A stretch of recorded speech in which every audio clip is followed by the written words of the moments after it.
The US blockade of the Strait of Hormuz is disrupting energy supplies around the world. And the country that's likely to feel the impact most acutely is China, the world's largest importer of crude oil.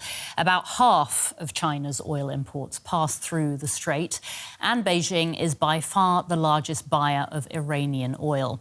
Until now, China has been keeping a low profile as the conflict has raged on. But that changed on Tuesday. Beijing condemned what it called a US blockade of Iranian ports as dangerous and irresponsible.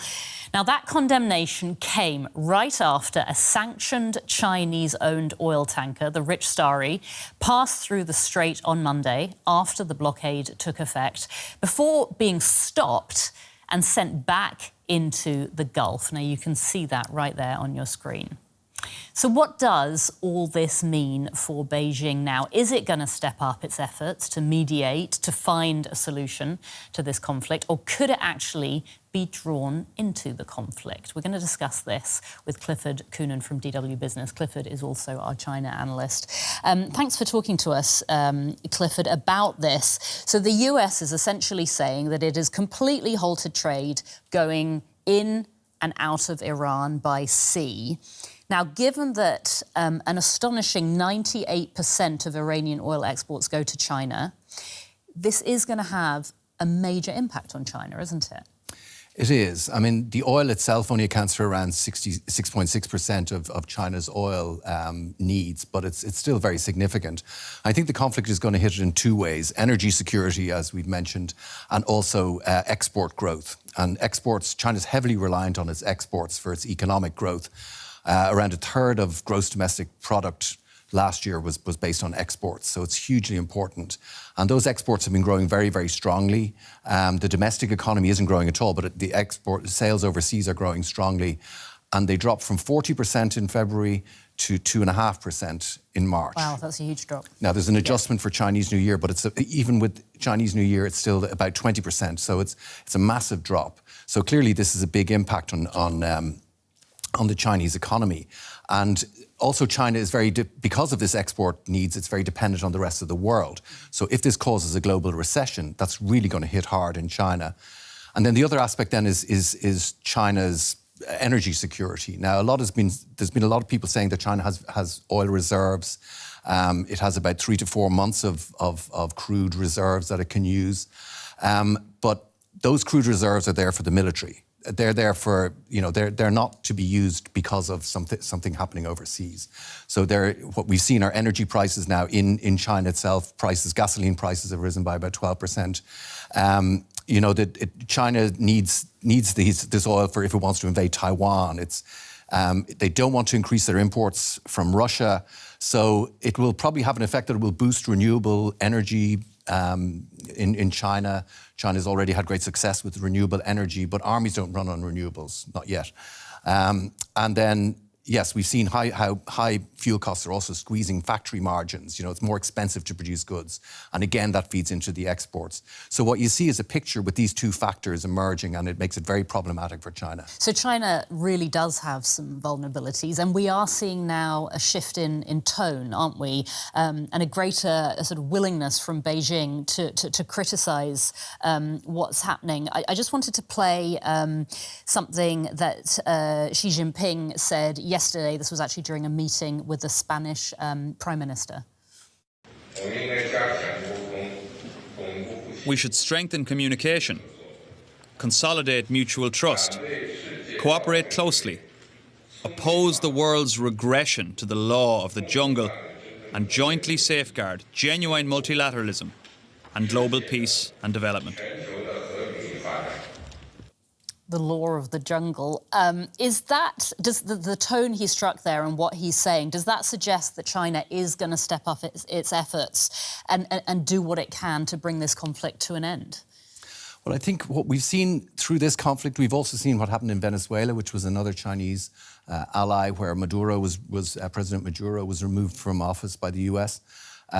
China had very strong rhetoric, but the rhetoric is all you got. And one quote we've seen bandied about recently is from Napoleon, who said at the Battle of Austerlitz that never interrupt your enemy while he's making a mistake. And I think at the moment, what we're seeing is China very much taking that approach, which is usually how it acts in international crises. Plenty of rhetoric, standing back, but still standing back. So I think it's very unlikely to step up its efforts as it's highly risk averse. And also the fact that Trump has threatened a 50% tariff if China does step up its efforts. And I think that's a huge factor in this.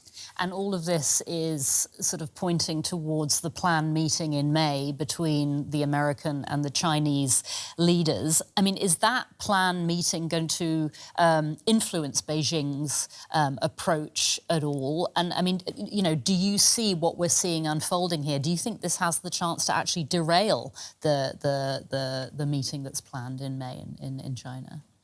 I think it could, because I think we've seen how the initial start of the war has already delayed it. Someone was saying that there's more than 50-50 chance that it will derail it. I can't really. It's going to be very difficult for him to go into a meeting with Xi Jinping if he's making Xi Jinping look weak, which is effectively what this is. Particularly then if there's 50% tariffs imposed, I think then all bets are off. I don't see how there could be a meeting. They've done a lot to build up a sort of a closer relationship with China over the last while. So a lot of that has been undone. So we would need some significant changes, I think, before the talks could take place. And China also has weapons at its disposal, insofar as it has rare earths, these minerals that are necessary for tech and missile technology. It controls a large part of the supply of those. And in previous trade issues, they've just introduced controls on that, and it's forced the US to back down. So I think it does have tools at its disposal, and so I think China could easily stop these talks happening without losing face and put the US into quite a difficult position. So many moving parts. Clifford Coonan, thank you so much. We'll leave it there with you for now. I want to bring Andrea Giselli into this conversation. He's going to be joining us from Shanghai. And we want to talk about the broader relationship between China and Iran and where the Iran conflict is taking that relationship. Andrea, it's great to speak to you today. You're a lecturer in international politics at the University of Exeter in the UK and also head of research at the China Med Project. That's a research platform looking at the changes in contemporary China's politics, society and economy.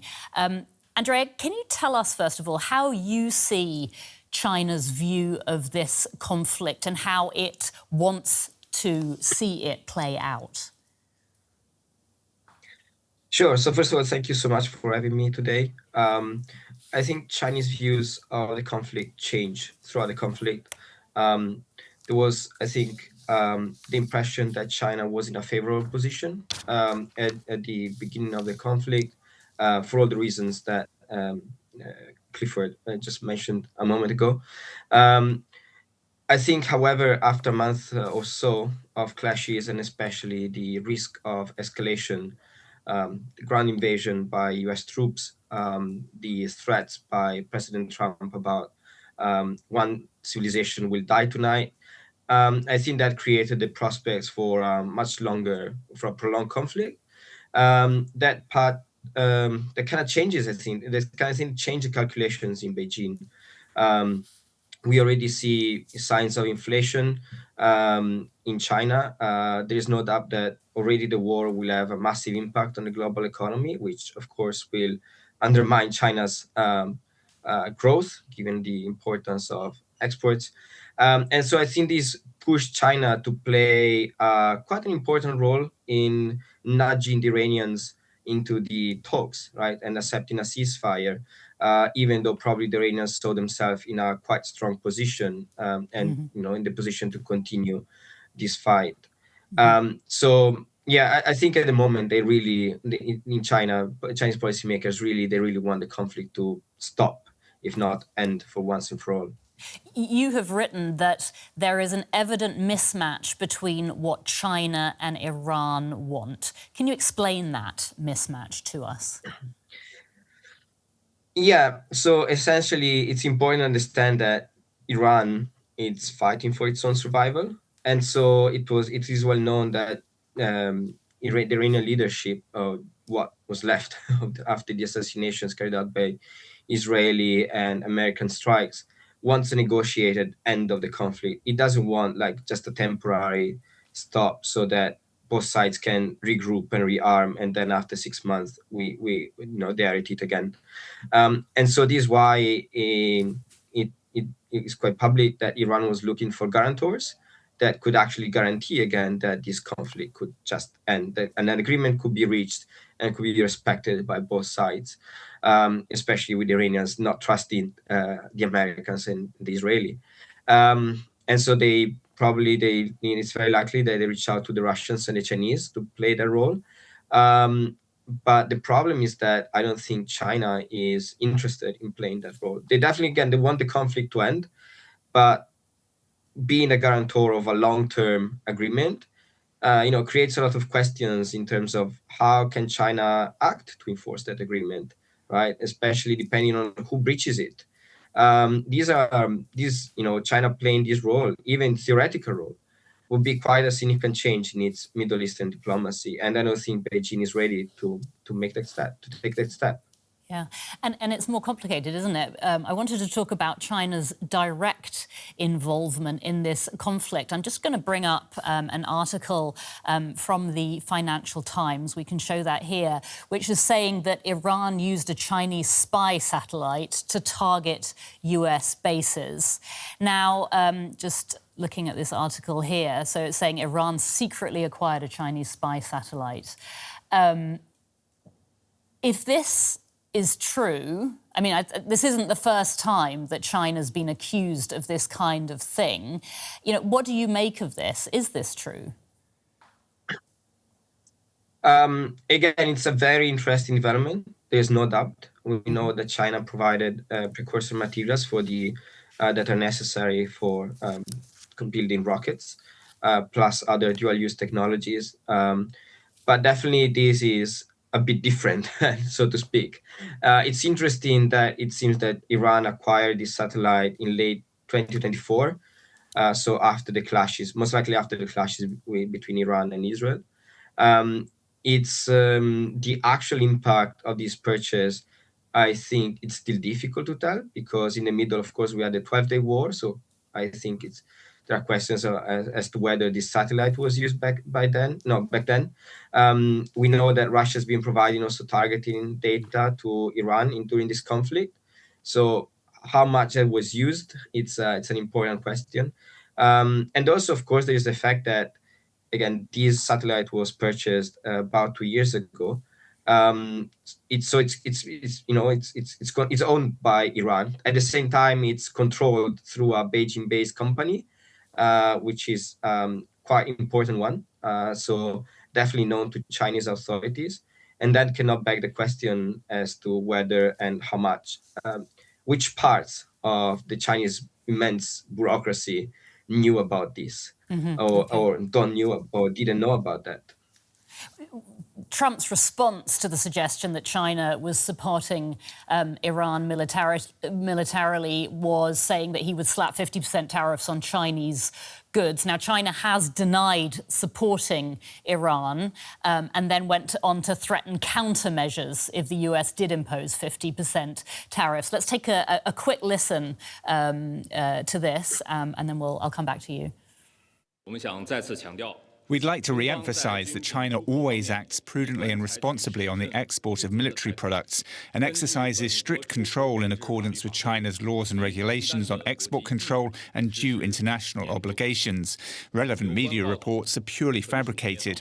If the US goes ahead with the tariff hikes on China on the basis of these accusations, China will respond with countermeasures. All right, China will respond with countermeasures. We were talking about it earlier. There's a planned meeting between Trump and Xi next month. Does that have the potential to be upended by what is happening now? Or could that actually be a reason to try and somehow find a solution for this situation? I fear that this episode creates a significant risk for that meeting to happen. I think, in a way, the Chinese response to to the news, both this one about satellite and previous reports about China potentially providing air defenses to Iran last week. So, Andrea, we heard a denial there from the Chinese government spokesperson. We have a planned meeting, which we talked about earlier, between Trump and Xi coming up next month. Does that meeting have the potential to be upended by this conflict, or could it maybe be a reason to try and find a solution now? I believe that it creates risk for that meeting to happen. The Chinese response to this news is completely predictable, and I think it plays essentially the ball in Trump's court. It's up to him really to decide what to do at this point. I'm pretty sure the Chinese want the meeting to happen, so it's really about how Trump decides to react and read this news. I think the meeting can still happen, but it's really up to him. We're going to leave it there. Andrea Giselli from the University of Exeter, thank you so much. And that is it for now. Thank you to all of our guests. Thank you, Clifford. And thanks for joining us. Until next time.